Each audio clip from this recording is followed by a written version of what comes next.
আজকে কি রান্না করছো মা? ফুলকপি আলুর ঝোল রান্না করবে? হ্যাঁ, কপিটা আগে ভেজে নিই, হালকা পাতলা ঝোল করব। তো শরীর ভালো না, হালকা পাতলা ঝোল করাই ভালো। হ্যাঁ হ্যাঁ, বেশি মশলা দিও না, হালকা পাতলা ঝোলই করো।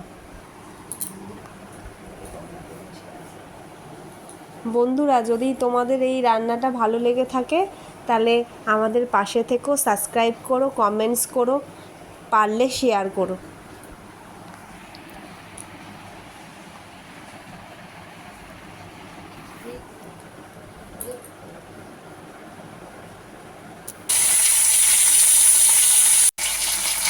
লবণ, হলুদ,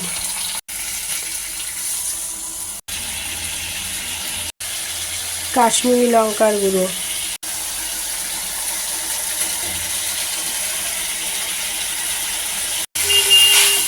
কপি আলুর সঙ্গে মশলাটা কষিয়ে নেব।